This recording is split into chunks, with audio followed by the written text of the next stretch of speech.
Hello again and welcome back, ghouls and goblins. I hope you're having a magical day. Thank you for taking the time to support the channel. My name's Hello Good Game. Happy to be your host within this Magic the Gathering Arena deck guide video, playing standard best of one in Mythic Rank with an original build every single day. It's Jund Adelphia, Jund Tempo, competing in the top 150 Mythic today. We'll break down that deck list, discuss the strategies and synergies to give you a deeper understanding of how to pilot the deck effectively and efficiently. Furthermore, demonstrating this against the best decks as well as players in-game.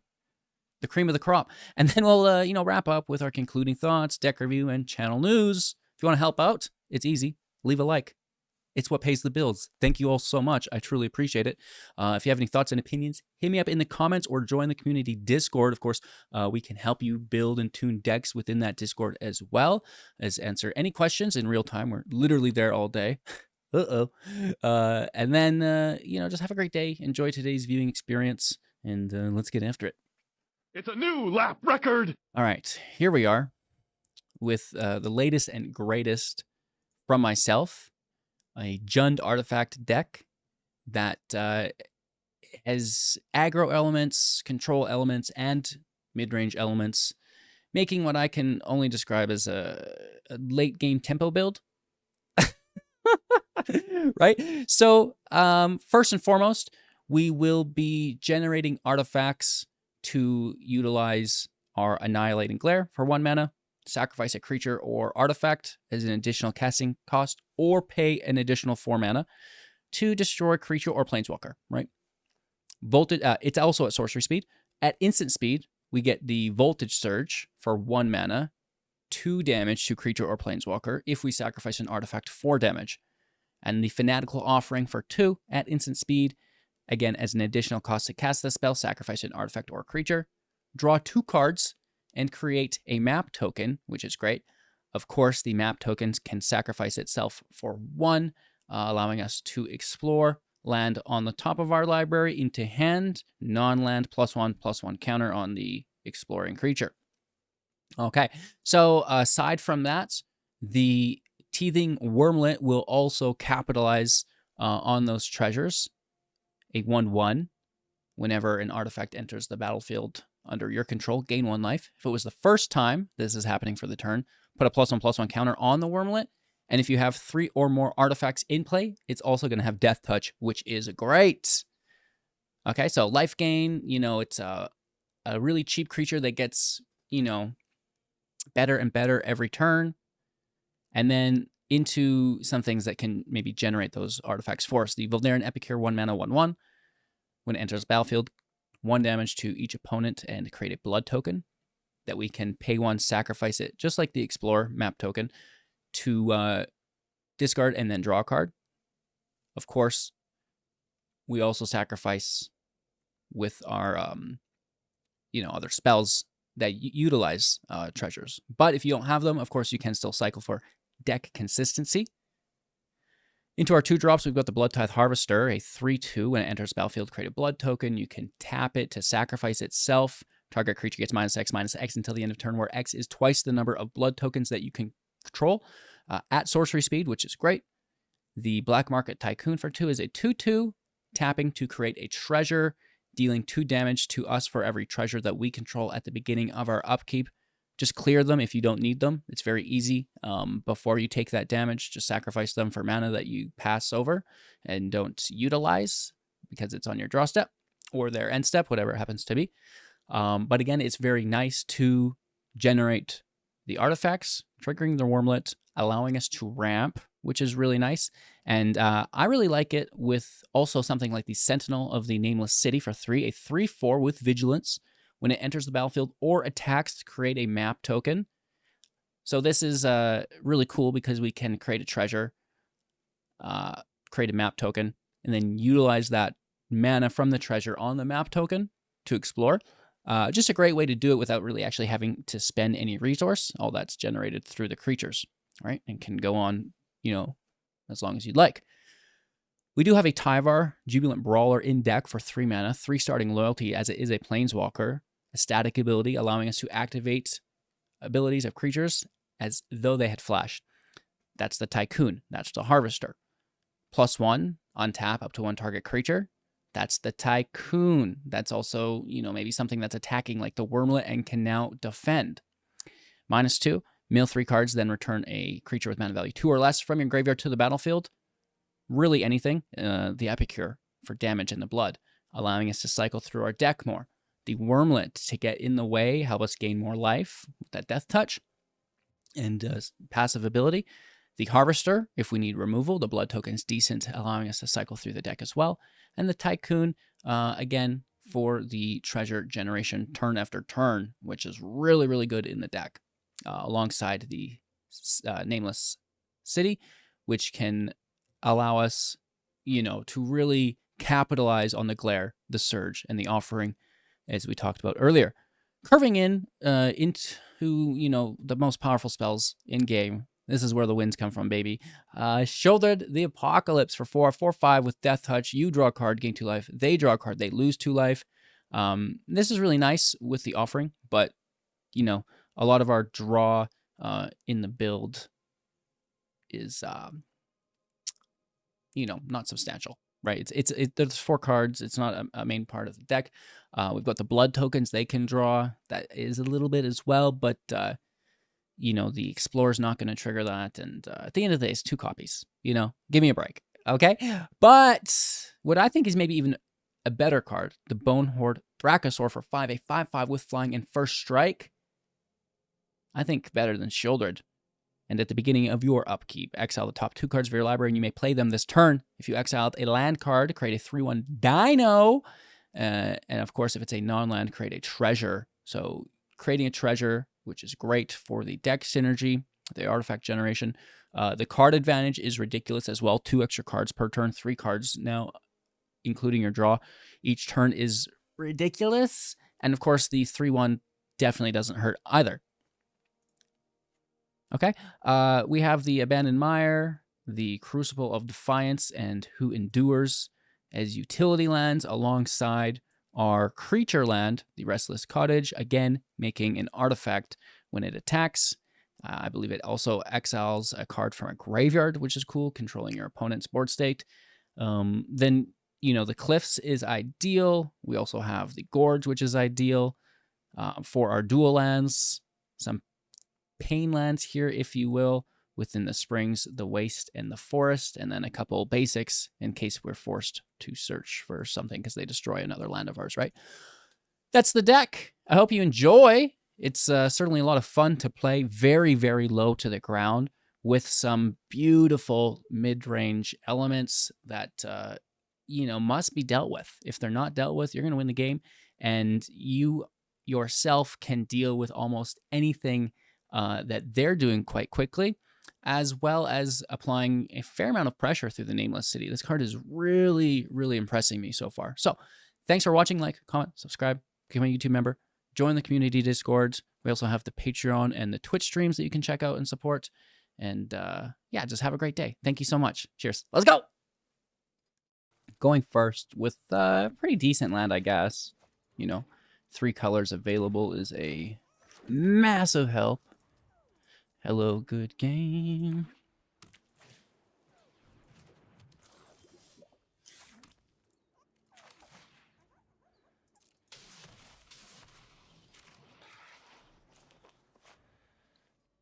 We have a nice curve on creature base. Hopefully we can find our 3rd land.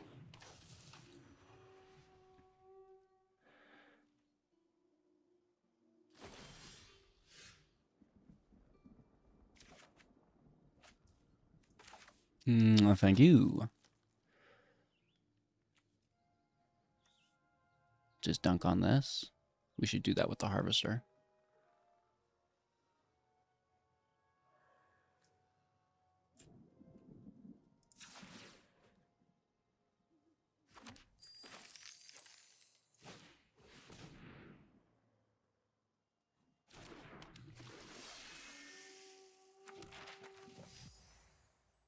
Or just take it now.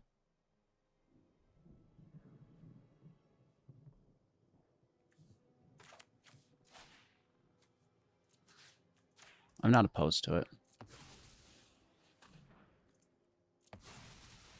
right?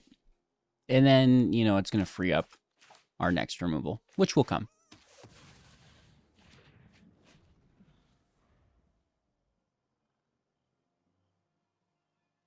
Hopefully we get our 4th land.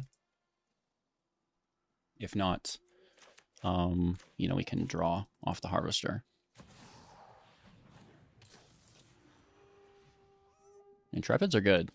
Our blocker's great too.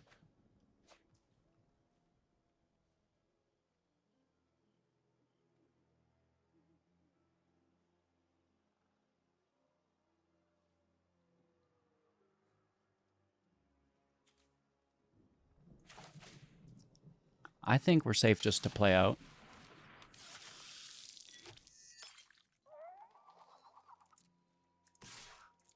Take our Vigilance swing.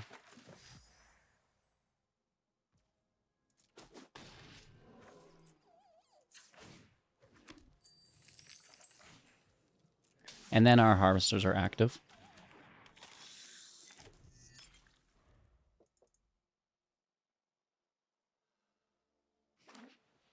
They find the 3rd land.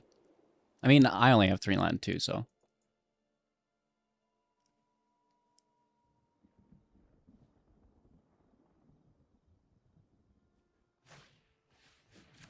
Officer's good. They can convoke into the night, which is worrisome. That's like a really good play line. You just had to say it, didn't you?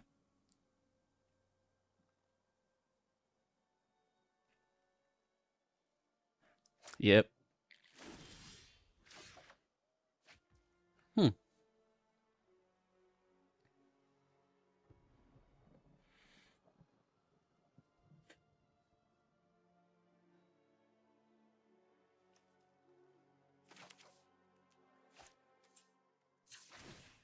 Let's make a treasure.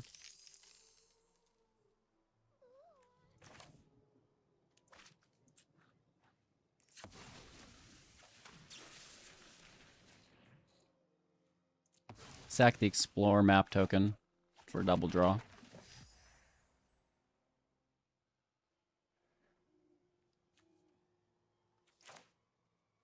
Draw again? Or attack? 6-7 damage. It's pretty decent. We should kill these though, right? Before they buff up from that. They have so many things that we just need to remove.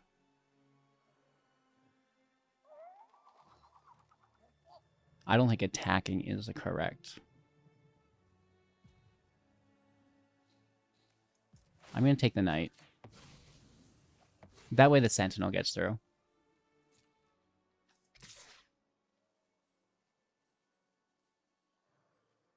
I believe the Harvester should at least try to defend.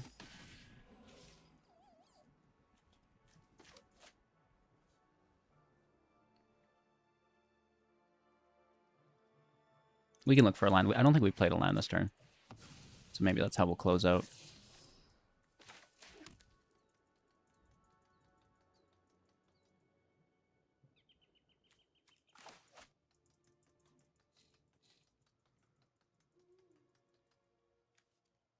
We may as well take another. Okay. I mean, that's good for the Dracosaur, right? Kind of trying to keep the Surge for, you know, like an Adeline, a Kicked Intrepid, a Brutal Cathar. You know, we don't have a ton of removal, so we do need to prioritize it. Of course, cleaning up the Knight, as it is a substantial force as well. The draw engine through the Officer isn't great.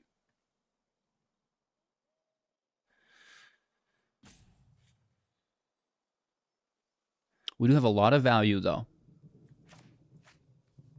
Right?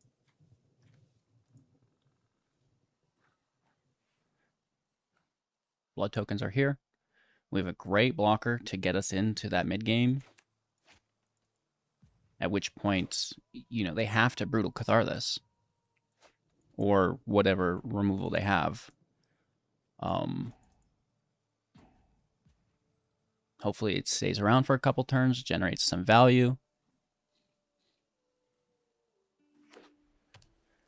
Fourth land.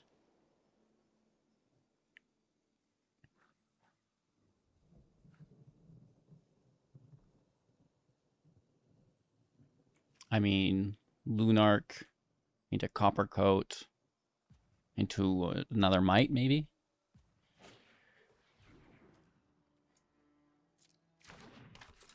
Yeah.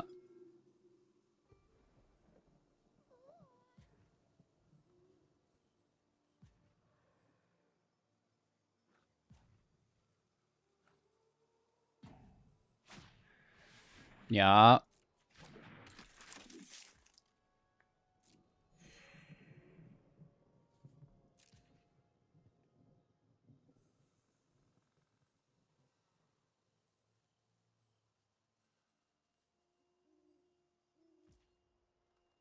No attack.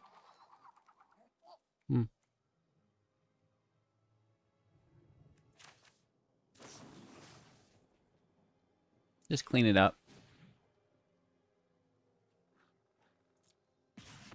It's fine.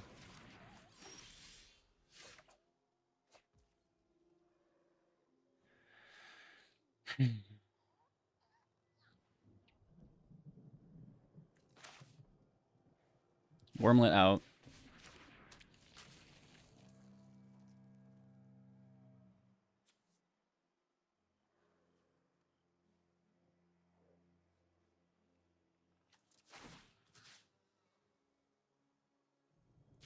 Sacrifice on the draw engine.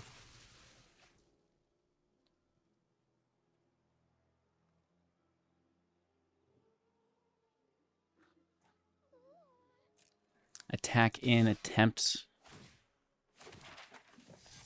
a double block. Which I'll take. I think that's fine. We just get it.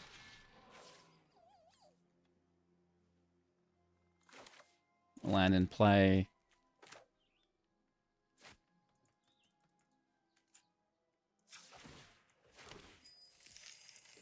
Gain some life through the Wormlet.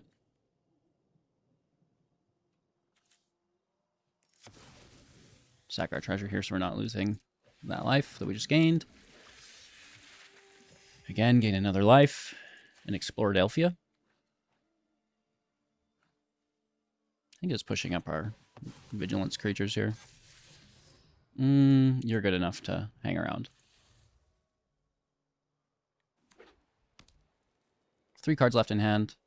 You know, we're assuming they're all Brutal Cathars, so we don't play the Dracosaur. Right? Hey. And then just try to take any value that we can get. Like the draw engine was really good to take, I think.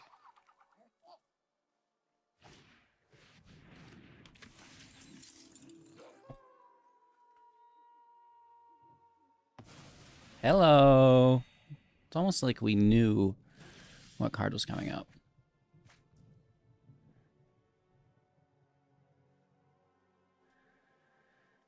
So,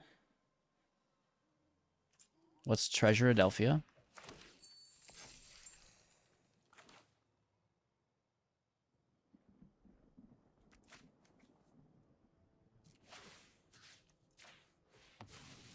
Map token. That stays. That stays. Thanks. Should I just take it?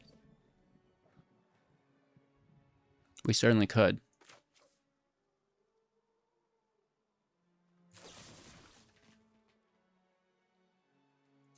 Watch this, that will do it at instant speed. Has this triggered? I don't know, we'll risk it. It has already. Okay. We don't love that. They can just take that, which is fine, whatever.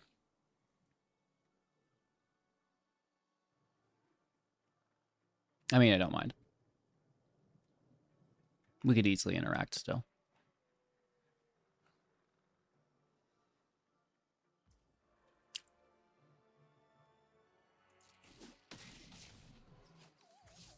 I'll allow it.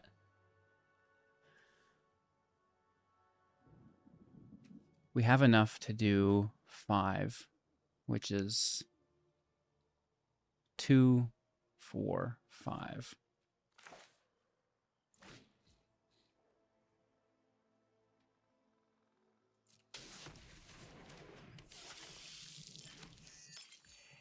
And let's do that on their turn.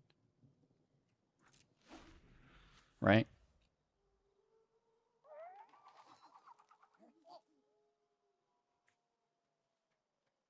We're going to draw the Surge off the top with the offering.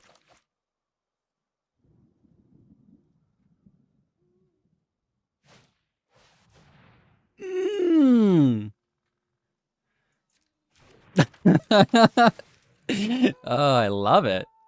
This is fun.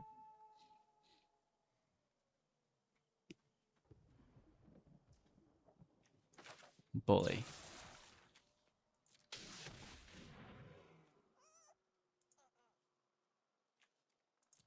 Sack a blood token.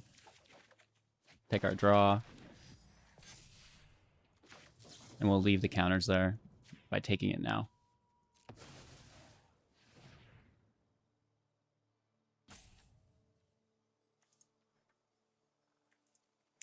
I keep thinking that you get a scry, like it's Torch the Tower. But it's just 4 damage. It's not a scry. I was like, well, maybe we'll take a scry here, but it's not there. Oh, no! 2 cards in hand. You know, they'll run out of Brutal Cathars, and at this point, we're defending Adeline as well. Ooh. Wow, okay. I mean, this is a top Mythic mono-white player, right? This is no easy matchup. This is the deck. I like this deck. Another Might active. Annoying.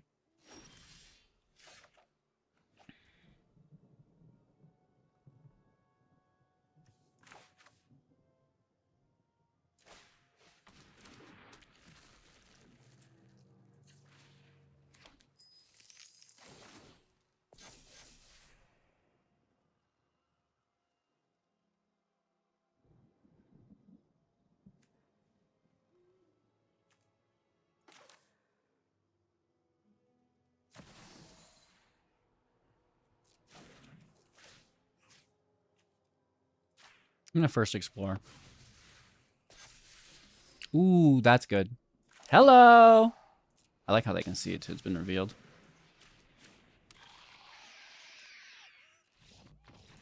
Good game. We also have the sacrifice right now on their Brutal Cathar, which is great to take back. John Delphia, dude! What a nice match. Showcasing our low mana curve that can interact with the aggro decks in a, I think a favorable fashion. Ooh, rank number 67. That's impressive. That's impressive. Playing Toxic. I hate this game. Wow. So, yeah, what a great mechanic.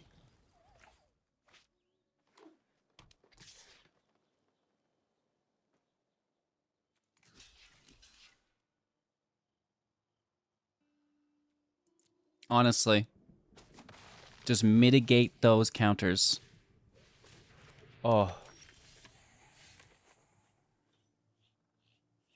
Not a fan.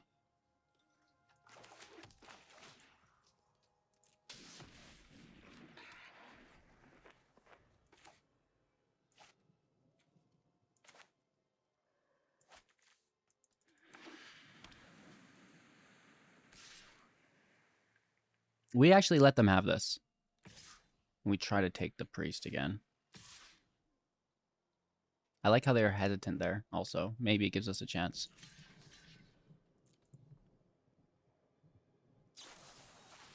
Oh. Trample. Not on the double strike at least, but... Oh, dude. Dude! What's mine say?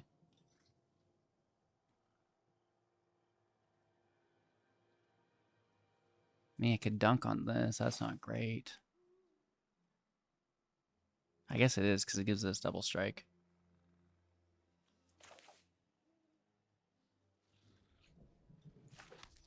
But then they're going to hit us again anyways.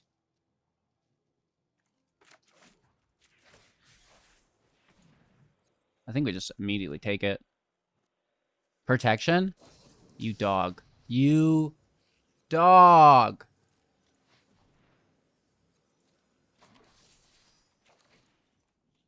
Okay, they don't have any cards left, though, but they've got everything they need. Oof.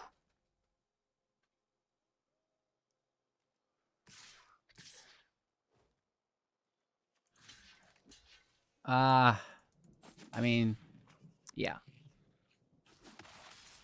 Not great. Not a great start by any means. Oh! Bro!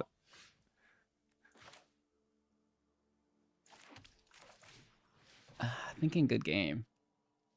It's not the damage we're really even worried about.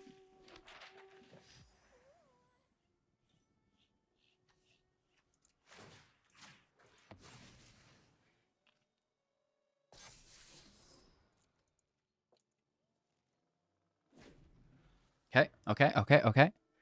I mean, we'll do our best.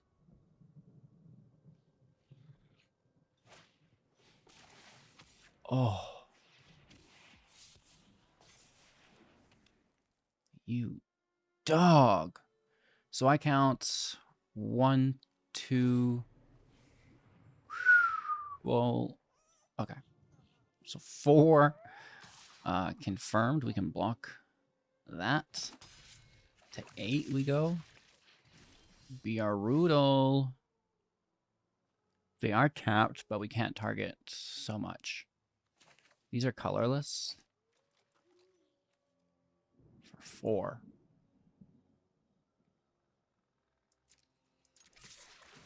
Vigilance hit. I guess. And turn.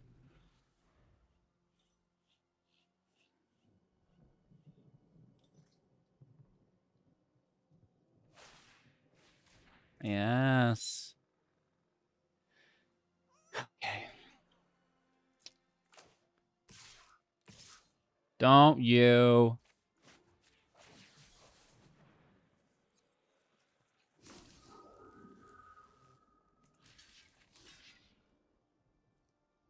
I'm just taking 8.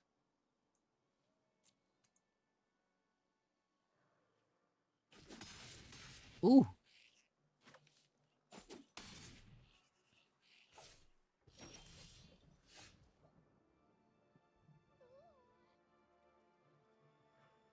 No, I don't think that will do it.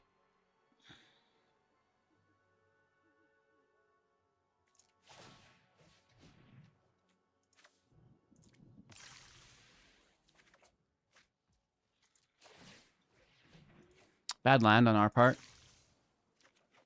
Oh. Dang, dude.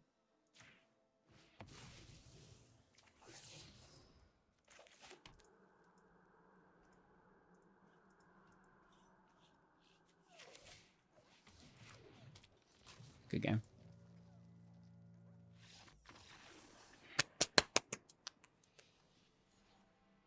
It was good. I could have used that black land a little earlier, but it wasn't actually really the problem. We got dunked on by Toxic. Let's be honest. Oh my gosh. That mechanic is barstowed, dude. Our opponent will be going first. I don't mind our land. It's nice that it's there, right?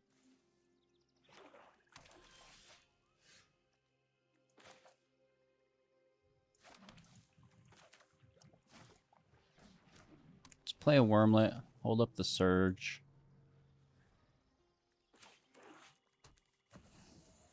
Liliana? Oh my gosh.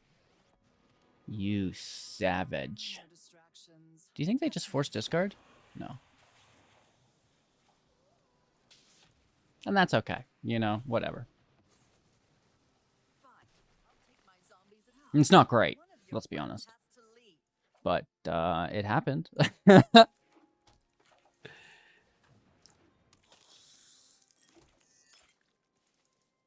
Next, and you know, our turn 4/5 is as good as it gets. So, how much more removal is there? Wow, you too, eh? I don't even feel bad about doing it then, you know?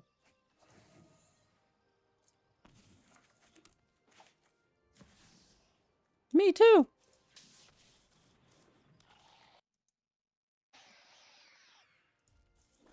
I'm sure they have some removal though, right? I do not yet currently possess. 5th land. Oh, Ashiok coming down hard. This is like a mid-range build. I like it. 2 tokens in play. Draw Adelphia. Ooh.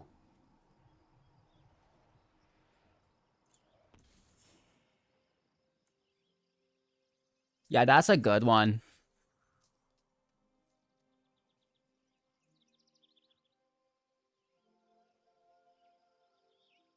Just take Ashiok though, I wonder.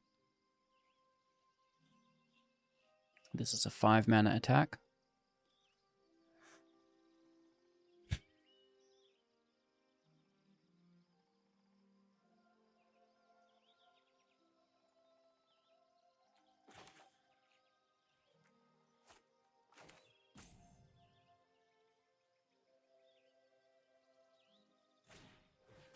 So here's the question.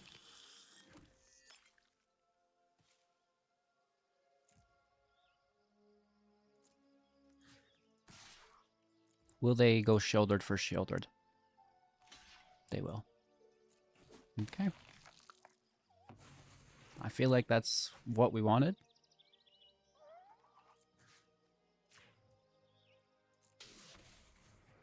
Now we've dealt with both of them. I like it.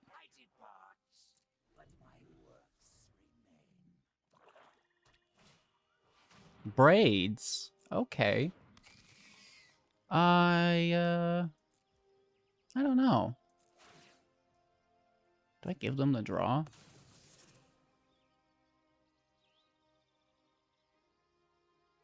Nah. They can have it. Big money, no whammy.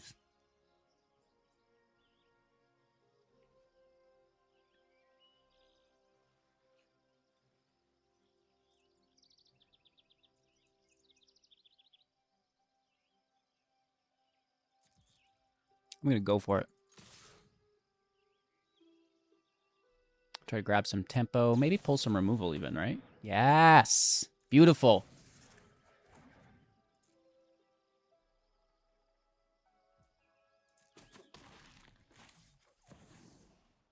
Drawing it out before our Dracosaur. Not that it was targeted removal and would have worked, but nonetheless, they would have cast any removal, not just the Edict. Violence is necessary to set things right. Blood for knowledge. A fair trade. Ooh. Drown an Acre, proliferating Soarin. Not bad. Sacking the creature. Yeah, that's fine. That's fine. Big money, no whammies. Nice. Nice, nice, nice, nice, nice, nice, nice, nice. Where are you going? I love how low our curve is. Like it's playing both ends of the field really nicely. We have a ton of like 1-drops and 2-drops, and then you know the 4 and 5 drops as well. 3 drops are okay as well. It's like, I guess the entire deck's pretty quick for what you get. Our opponent will be going first. I think we toss the hand. Surge is the only thing we're playing until 3. I'm not into it. Land is there, curving to a Sentinel, but we can't confirm a land drop. You know? We just can't do it. Let's keep 6 here. Loving the land. I see a nice 1. Glare goes. For now. The gorge with the cliffs as your opening land is ideal because you're not having to pay life. Oh, especially against this meta.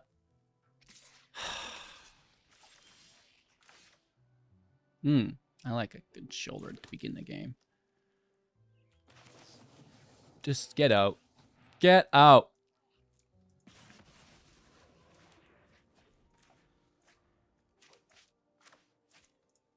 Let's see if we can find a another card, specifically a land before 4, but there we go. I think that's a little bit more impactful than a Tyvar on 3, right? Oh, it's a Gruul deck. That's actually worse. The Picnic Ruiner. Oh, no. All creatures must die, that means. Land, okay. Even the Questing Druid's quite good, though, right?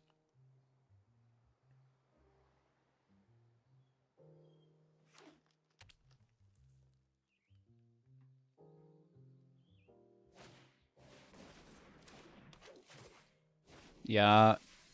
Great. No blocks. This is a good deck. Free-to-play deck with some really cheap upgrades. The land and the Questing Druid are the big ones. Okay. Gain 1 life, Wormlets to 2.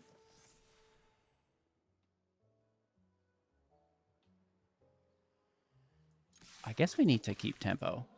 We can't just let them build up. We have removal next turn. If no land, if land shouldered.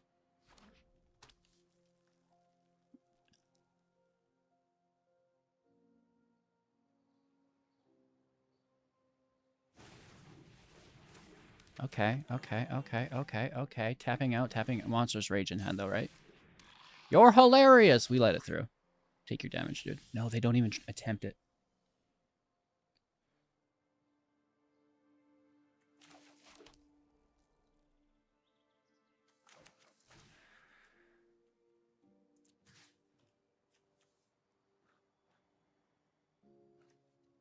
I'll take the trample out.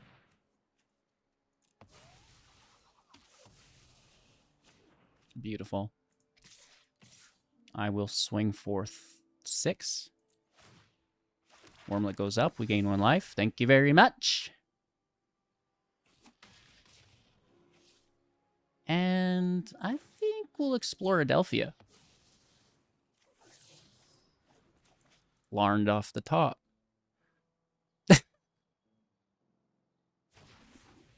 Oh, Picnic Ruiner's so good, though. That's a problem. That's a problem. 2 cards in hand. Oh, that's another problem. Up to 4. They can attack. I don't like that. 1 card left in hand. Ah, man, I wish we did not pull a land and could defend this. Oh, okay, that's a wasted card. But it's a +1/+1 counter, so that's not really a waste. That is, though, you know? Not funny. We don't have to pay life. So... land out.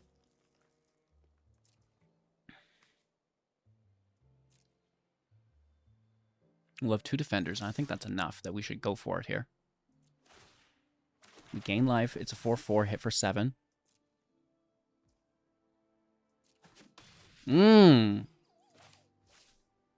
What's for dinner, dude?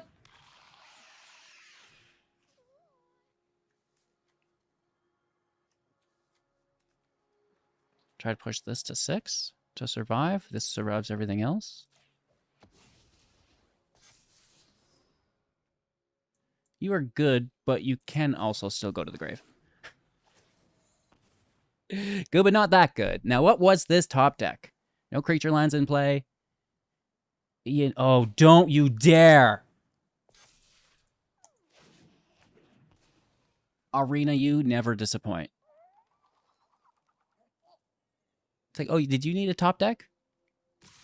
Which one did you want? We have all of these top decks available. And what's this one? You think you're so funny.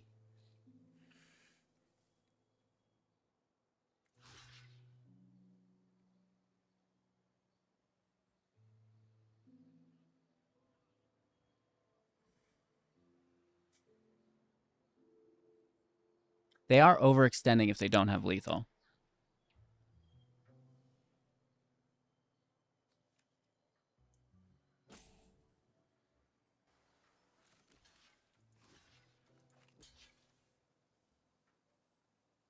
This is a serious decision. This is a win or lose.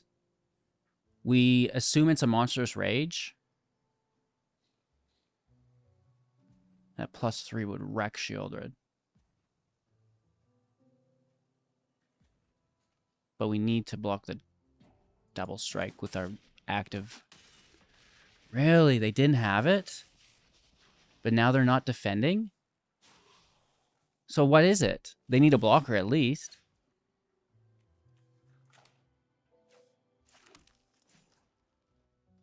I'm going to land Adelphia. Again, pushing the Wormlet up now to 5 with the food, which is an artifact. Hitting for 9. Getting the win. The top 150 Mythic is extremely competitive. We see some of the best decks being played, piloted by the best players consistently. And this is truly the only way I would have it to test my original builds for you on a day-to-day basis. It's one thing to win some gold games, win some platinum games for your deck and string a video together. But it does you no good to play decks that are going to lose, right? So at least this way, because I used to maybe not always do this, right? Personal experiences only. At least now I know that the deck can compete, right? It can do fairly decent against the meta because I've tested it for hours in the play queue, edited the list before even attempting to play games in Mythic. And that's after hours of building the deck as well, right? So the time that goes into these decks is substantial. So I want to make sure that, we're not doing a disservice by testing them against subpar decks and players, right? Because this way we're getting maybe a little bit more accurate information that I can pass along to you, which is important because these are your wild cards that you're committing to my builds if you like them, right? So, I don't want anyone wasting any wild cards. Of course, doing my best to include cards that I think are viable. If there's one wild card you probably don't have, it's the Tycoon, but it's only a rare. It's not a mythic, right? And it does have, I think, a lot of validity in a few builds. Trying it out with a Scion as well and losing life and reducing your spells, like cheap breaches and Atalis is another way to take the deck, I think. But I find this just to be super duper consistent. A really low mana curve, the ability to draw quite a bit within your deck, cycle through it with the blood tokens, with the Explore, a decent amount of removal with the simultaneous field state to attack and apply pressure. It really is just a whole picture as far as a deck goes. More removal, wouldn't dispute that by any means. I would love maybe some Planeswalkers in the deck as well. It does seem a little bit, prone to Sunfall. What isn't? But that's the world we live in, right? So, my biggest worry is the Sunfall decks get you. Try not to overextend, right? Keep a couple things in hand. If you have 2 Dracosaurs, only play 1. Imagine that. Something like this. It's the only way we can play some of these archetypes. Maybe we can go with more non-creatures and look at this variant. However, I do like Tyvar within the deck. I do like the Tycoon within the deck. Because we're playing with the Epicure, we're playing with the Harvester for the Wormlet, we're playing with the Tycoon and the Sentinel to include green while making artifacts, again, for the Wormlet, for our Glare, the Surge, the Offering. And it all works really, really nicely together. Tyvar can help that out because the mana curve's so low. So there's different ways that we could take this deck, I think, but it wouldn't be the same angle, right? It's going to be like a different Jund build entirely if we wanted to escape that Sunfall situation that we're finding ourselves in. So it's more artifacts, it's more Planeswalkers, it's more enchantments, right? But that in itself has some disadvantages because it's maybe not as good as you'd like it to be. Now there's like a potential lack of field state to compete against the aggro decks, right? So I think we find our meta in a weird spot where it's like super aggro or super mid range or control, and this middle ground is a hard place to exist. So we kind of see that it doesn't exist, but it's still fun to explore it, dip your toes in. Maybe some hand control, like duress, something like this. You could play best of 3, and if it is Sunfall, here comes in the hand hate. Problem solved, right? You can play whatever deck you want again. But in the best of 1, meta 4, maybe this color with this archetype, duress in your main board's maybe not great.